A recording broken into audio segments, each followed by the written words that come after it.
Welcome back to the channel, guys. I'm WolfbaneGame, and in this video we're doing the review for Assassin's Creed 3. So for the first 3 sequences you play as Haytham Kenway. Alright, and that time period is just before the 7-Year War.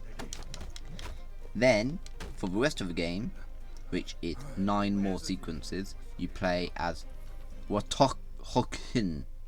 I think I pronounced that right, but it doesn't matter because he changes his name to Connor in the 3rd or 4th mission you play as him. And then oh hello, we got a fort down there. But yeah, so it's a really good game because there's a big twist at the end of sequence 3 when you play as Haytham. Big twist. Can't believe that. Not going to spoil it. Okay.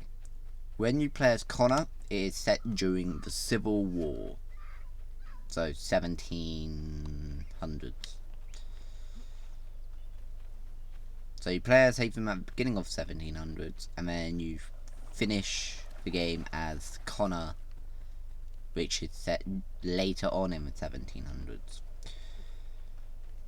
It's also the first Assassin's Creed that actually included naval combat, and the first one that actually improved on the parkour system. So before you wouldn't be able to climb up trees, you can now. There's also new mechanics as well. You can also climb up edges like this. You couldn't do that in Assassin's Creed before. Whilst you're running, you can now hold B or circle when you get close to a tree stump or fence to just vault over immediately without climbing on top. So something like that, or that, instead of doing this. It's also the first one that changed up the assassin recruits from Assassin's Creed Brotherhood and Revelations. It works slightly different now. I wish I had some recruits now so I can show you one of the abilities, but at the same time I'm glad I don't, as that is slight spoiler, but it's okay.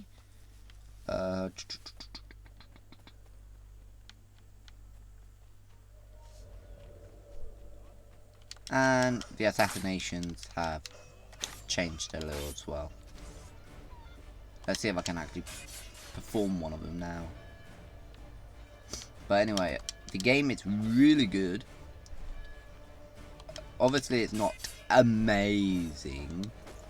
It does have its flaws, which suck, but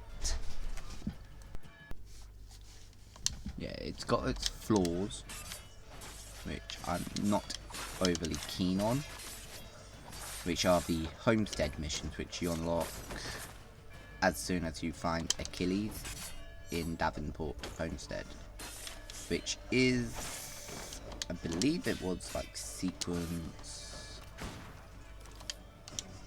4. Yeah, must have been like the beginning of sequence 4. He teaches you how to be an assassin, which was actually rather fun. Even though we didn't really get to do the training. But yeah, it's really good. Really good game. Right, what else is there?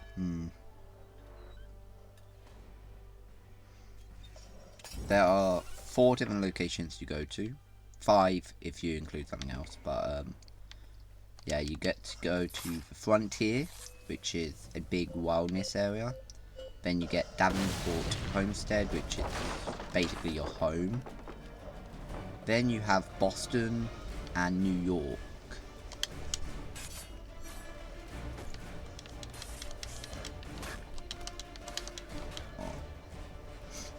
Right, I do have another pet peeve about this game, and that's the counters. They don't always work. Like, you could tap B or circle to counter and it would not actually acknowledge that you tapped the button.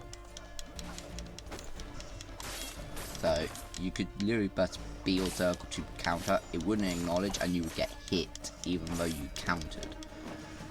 Which literally happens a lot of time. Right, so the main game, it is 12 sequences long. 13 if you include the naval missions, and that is the 5th location you can go, the open sea.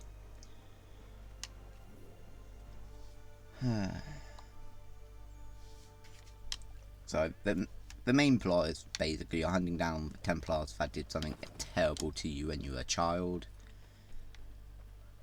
They were involved in a massacre of some sort. Not going to say much more. Right, so that's the main game. There are loads of different missions. Liberation missions, assassination missions, brawler missions, naval missions, main missions, Davenport missions. I hate Davenport missions.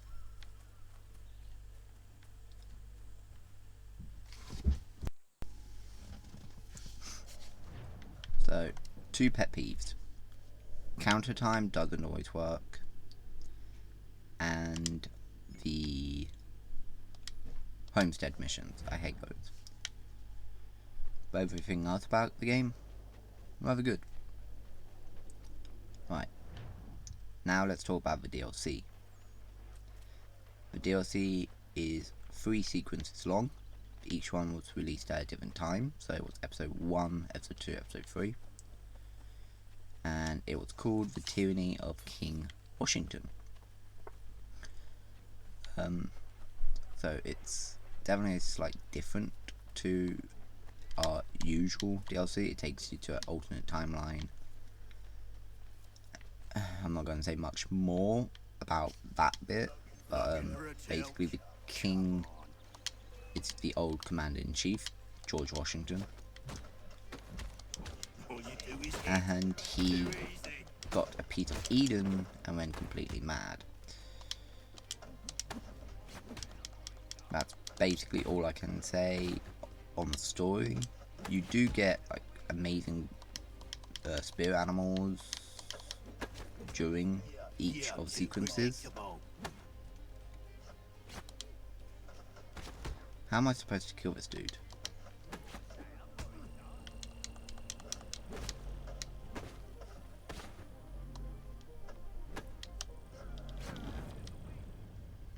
How was I supposed to kill that dude? Anyway, as you can see, a lot of times you get things like that happen.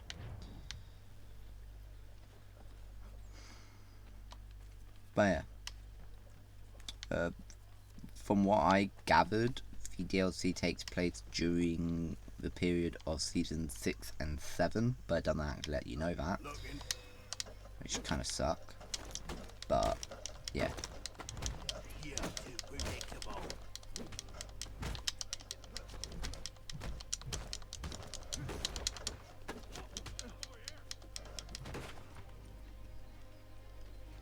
Guess that works.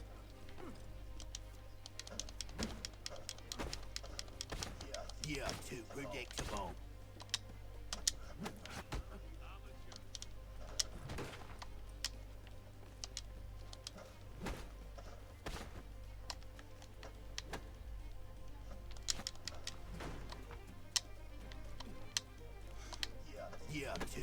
But I can't say too much more about the game or the DLC without obviously spoiling too much, and I don't like spoilers, so I'm not going to do that.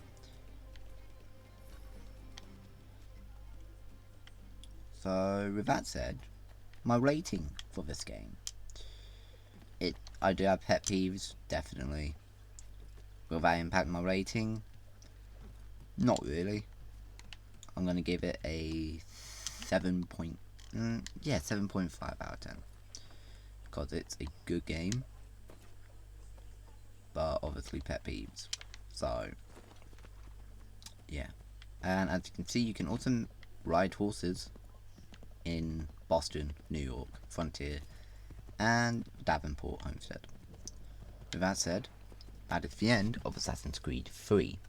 Hopefully you have enjoyed this review, and if you didn't watch any of the walkthrough, there's a link in the top right corner of this video to the Assassin's Creed franchise playlist. And I will see you in the next video. This is WolfbaneGaming, signing off.